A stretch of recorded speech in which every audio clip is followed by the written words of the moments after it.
काल ने पहले तो उन बच्चों को समझाया जो वहां दुखी हो रहे थे। वो पूछ रहे कि हे परमात्मा, परमात्मा के वहां पहुंचते ही कबीर भगवान के उनकी सबकी जलन बंद होगी। वो भट्ठी न्योकी नो जल रही है तो ये तो न्योकी नो गर्म ऐसे ही, और उनका कोई आंच नहीं। जैसे प्रहलाद भगत के आंच नहीं लगी, भगवान की कृपा से एक बिल्ली के बच्चे एक कुम्हार ने आवा लगाया था।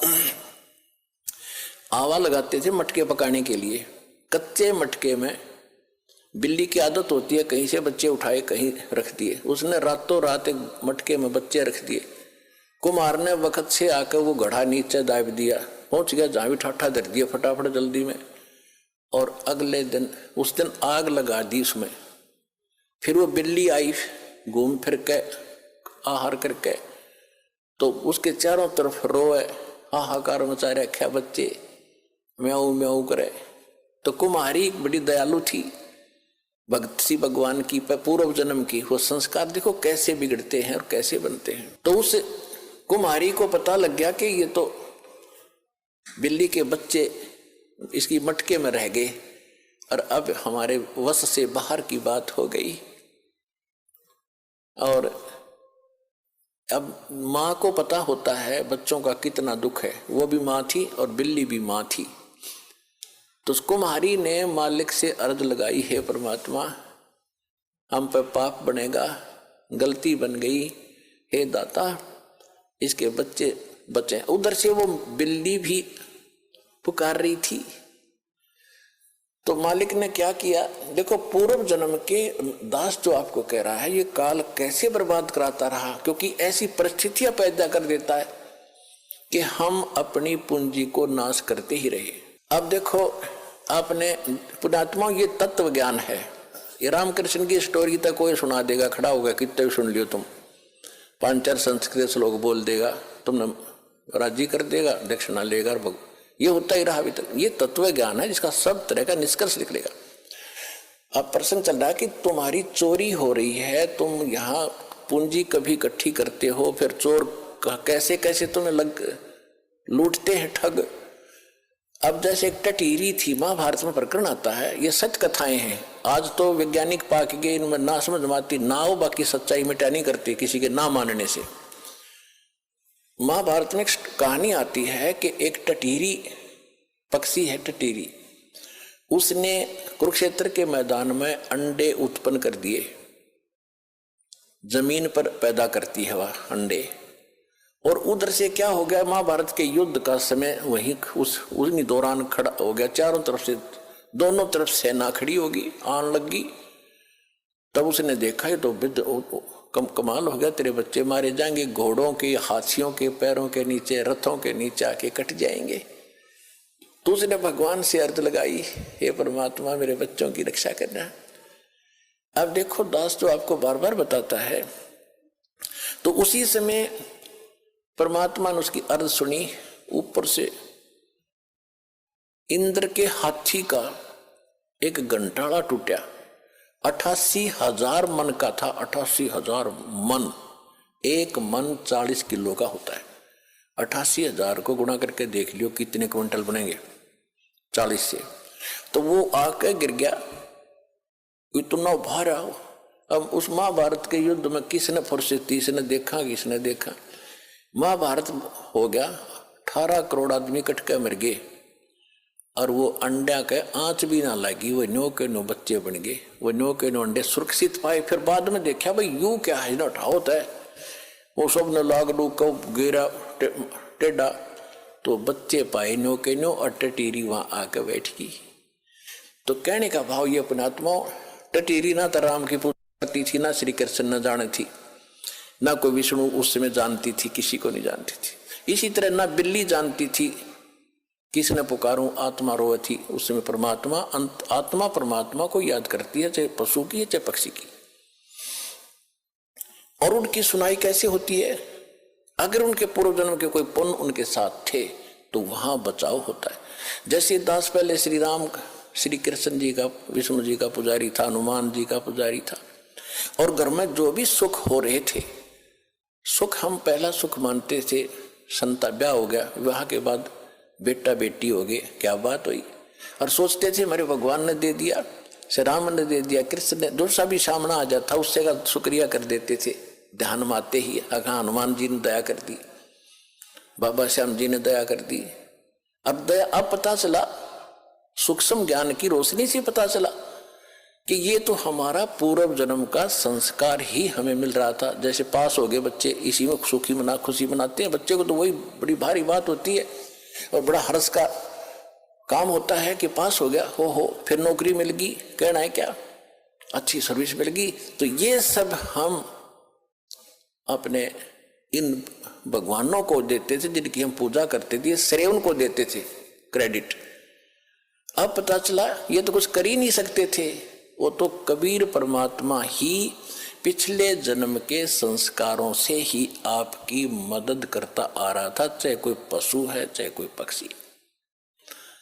तो इस प्रकार हमने इस ज्ञान को समझना है। पुरात्मा सत्संग के अंदर हर पहलू पर विचार प्रकाश डाला जाता है ताकि आप अच्छी तरह दृढ़ हो इस ज्ञान पर। ये एक ऐसा सामूहिक सत्संग स्थल है, ऐसा शिक्षा स्थल है जिसमें प्रथम कक्षा के बच्चे भी आते हैं, यही पढ़ाई जाती है, इसको इकट्ठा ही बैठा के। और इसमें दूसरी कक्षा के यानी तो दूसरी बार हाजिरी लगवाने आए हैं, प्रथम कक्षा के तो इसमें पहला नाम प्राप्त है, दूसरी के जिनको सतनाम प्राप्त है, और फाइनल वाले भी हैं जिनको सार नाम प्राप्त है। तो सबको ही ज्ञान दिया जाता है और इस ज्ञान की रह रहकर सबको आवश्यकता होती है। सार नाम प्राप्त करके इंसान कोई खुदा नहीं बन जाता या मुक्त नहीं हो गया वो, यदि उसकी वो इस ज्ञान को आधार बनाकर अपना जीवन नहीं जीवेगा तो कभी भी फेल हो जाएगा, यहीं फिर काल का फंस जाएगा। इसी तरह कमाई तो उसकी नो की नो बच जाएगी, जो कमाई कर ली, लेकिन यहीं रहेगा तो फिर उसको इसी तरह कभी ब्रह्मा बनाएगा, कभी विष्णु, कभी शिव बनाएगा, फिर देवता बनाएगा, फिर बिल्ली बनाएगा। वो पूंजी तो इस समय की होगी आपके पास और वहां आपको ठगा जाएगा। एक दूसरे को दुआ, बच्चों के लिए ही भिक्षा भीख मांग मांग कर, दुआएं दे देकर। ये देखी बुढ़ा बुढ़िया, पुराने समय में बुढ़िया क्या करती थी, कोई बहू आती थी, कोई बड्डी शानी उससे के पैर दबाया करती थी बड्डी के, और वह आशीर्वाद देती थी, हे बेटी तो पुत्ता फड़ियो, दूध नहाइयो, और तेरा तो बूढ़ सुहागन हो। बूढ़ सुहागन माने बुढ़ापे तक नाम रहे तेरा पति, ये आशीर्वाद देती थी। तो वो जितनी थोड़ी बहुत पूंजी उनमें बची थी वह बहू तो दे दी, हाँ बहू फिर आगे दे देगी अपनी बहू आती, और अंत में कोई से पीछे कुछ पल्ला कुछ नहीं रहा। अब हम ऐसी गलती नहीं करेंगे, किसी को दुआ नहीं देना, किसी को आशीर्वाद देकर अपनी चोरी मत करवाना, ठगवाना मत। अपने बच्चों को भगवान से जोड़ दो। अब बेटा आप भी कमाई करो, तुम भी मजदूरी करो भगवान की, या आप पे सुखी रखेंगे, सारा धन इनके पास भी हो जाएगा। ऐसी गलती नहीं करना, तो आपको हर पहलू पर सत्र किया जाता है। और हमने देखा पहले तो बुढ़िया अपनी बहू अपनी सासू के पैर दबा रही, एक फार्मोटी कराती 5-2-4 मिनट, और वह निर्यत आशीर्वाद दे देती बिना गिनती के। और फिर सासू बहू का हो गया झगड़ा, और फिर नौकरा तेरे भाई मरियो, तेरे भतीजे मरियो, तेरा नाश होइयो। वह बुढ़िया फिर दूसरे बैंड पकड़गी, दूसरा स्टेशन पकड़गी।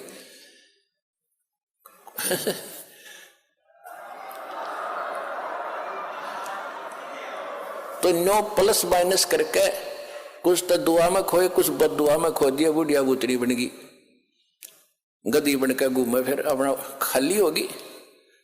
तो ये वो चोरी हो रही है, और उसको जगाने के लिए परमात्मा ने पहले तो मालिक आए स्वयं, गांव गांव में, नगर नगर में कहीं खड़े हो जाते थे, डंडोरा लेकर एक तारा, ये सुनाते थे। अब जो प्रसंग चल रहा था वही आते कि जैसे वो बिल्ली के बच्चे जो थे आवे में, और बिल्ली चारों तरफ रो रही थी, हाहाकार मचा रही थी। उधर से प्रहलाद भगत भी एक ऐसे पिता के जन्मा था जो कति नास्तिक और खुद भगवान बना बैठा था, लेकिन वो पिछले संस्कार का बालक था। कभी इसी जन्म में उसने भक्ति की थी, वो भक्ति की अब तभी तक कसक उसमें थी। राक्षस परिवार में भी जन्म लेकर उसमें भक्ति की आस्था थी, तो पिछले जन्म का पुण्यकर्मी प्राणी था, और उस पिछले पुण्य से ही उसकी कबीर परमात्मा ने ही नरसिंह रूप धारण करके उसकी मदद की थी। इन विष्णु वैष्णु का व्योत नहीं था। अब धीरे धीरे आपके प्रकाश में आएगी सारी कहानी। अभी तेने मूर्ख बना रखा था, हमने सिर्फ एक सटोरी सी बना के छोड़ दी थी, कथा सुना दी थी। प्रहलाद को क्यों बचाया, अन्य को क्यों नहीं बचाया कभी ऐसा? अरे यहाँ सबको बचाएंगे जो जो नाम ले रहे थे, आप तारे सामने दिखा दूंगा कितने रक्षा कर रहे परमात्मा, पल पल में कर रहे हैं। ऐसी ऐसी दुर्घटना सुनाते हैं बच्चे, ऐसी ऐसी परिस्थितियों में परमात्मा मदद करते हैं। अब प्रत्येक के साथ कर रहा है। वो पिछले जन्म के थे, अब ताजे और बना दिए हमने, अब इनसे भी साथ होगा भगवान, इनके प्रतिफल भी आपको देना शुरू कर देगा।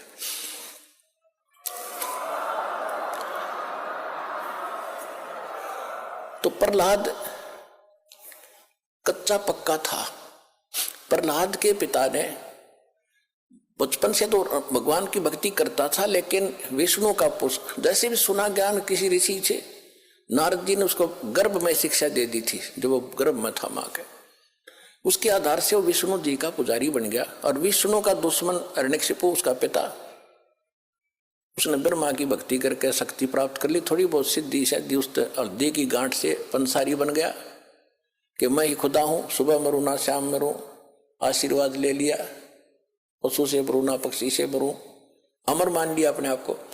इस कारण से उसने अपने बेटे से कह दिया कि विष्णु का नाम नहीं लेगा, भगवान की भक्ति नहीं करेगा। अब वो कुछ उसको क्या किया कि एक सांडा और मुर्का नाम के दो भाई थे ब्राह्मण, वो आचार्य थे, गुरु थे, जो उस प्रहलाद को और वहां के अन्य ब्राह्मणों के बच्चों को पढ़ा करते। ये खुद भी ब्राह्मण था हिरण्यकशिपु। तो प्रहलाद को उनके पास भेज दिया कि तुम इनको पढ़ाओ और मेरे को भगवान इसके अंदर दचाओ। तो उस समय प्रहलाद कच्चा पक्का सा हो रहा था कि भी हो सकता, ये भी हो सकता। रोज देखो, एक झूठ ने 100 बार सुन ले तो वह सच्ची सी बन जाती है। इसी स्थिति में परमात्मा ने उसको फिर दृढ़ करना था। वो बिल्ली रो रही थी और कुमारी भी रो रही थी, और प्रहलाद उसी रास्ते से अपने गुरु उस पाठशाला में जा रहा था, सांडा मुर्का वाली पाठशाला में। जब वह माई रो रही थी, बिल्ली का तो उसने नहीं ध्यान दिया क्यों रो रही है। उस कुमारी से पूछा कि माई क्यों रो रही हो आप, बताओ। उसको पता था राजा का लड़का है, बताऊंगी कि महाराज मेरे से गलती बन गई और इस बिल्ली के बच्चे अंधेरे में और किसी मटके में चले गए कच्चे में, अब इसमें आग भयंकर लग गई है, आग चल पड़ी है। पहले कहते हैं ये जो आवा था 1 महीने में पका करता था, और फिर क्या हुआ तो उसने बताया कि 1 महीने तक कभी को छेड़ नहीं सकता, इतनी अग्नि होती है इसमें। तो माई ने उस प्रहलाद ने पूछा फिर आप कैसे रक्षा करोगे कि भगवान करेगा, अब मनुष्य नहीं कर सकता, अब जीव नहीं रक्षा कर सकता, अब तो राजा भी नहीं कर सकता। राजा मान ले सैनिकों को बुला कर मटके तो बुझा सके, मटके निकाल सके, लेकिन वो तो मर लेंगे, इतने एक का जल में मर जाएंगे वो बेचारे, तो भगवान ही बचा सकता है।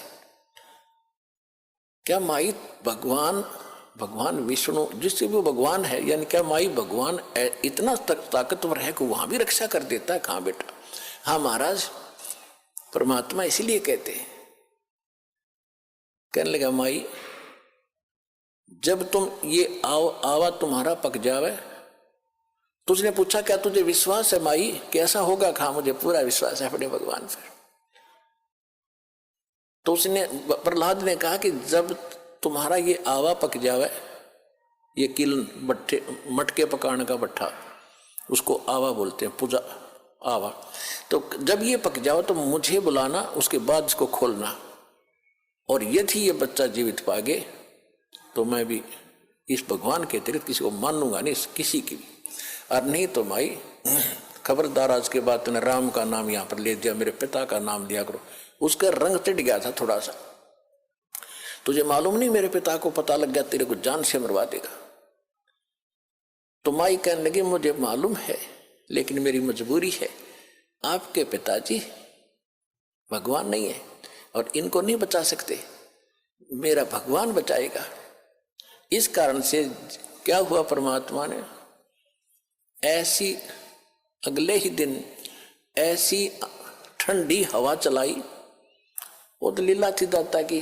3 दिन के अंदर, पहले एक महीने में पकता था, 40 दिन में, 3 दिन में हवा पक कर तैयार हो गया और आग बुझ गई, कति ठंडी होगी। अब राजा के लड़के का आदेश था, जब प्रहलाद आया पाठशाला में जाने के लिए, कहा महाराज आज आवा मालिक की दया से 3 दिन में पक गया, आज हम इसको खोलेंगे। प्रहलाद वहीं बैठ गया और खोलो, वो निकाला। एक मटके में जिसमें वो बच्चे थे उसका अग्नि की आंच भी नहीं लगी थी, नो का नो कच्चा था, बच्चे सुरक्षित थे।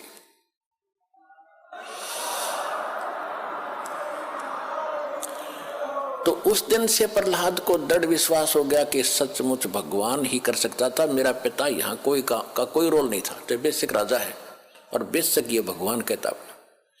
तो उसके बाद सांडा मूर्खा को भी उसने कह दिया था कि गुरुदेव आप गलत गाइड कर रहे हो, मेरा पिता भगवान नहीं है, भगवान तो भगवान ही होता है, मैं उसी की भक्ति करूंगा।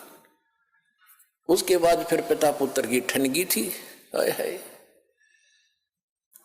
पावेगा अपना किया रे, भोगेगा अपना किया रे, मन तू पावेगा अपना किया रे, भोगेगा अपना किया रे।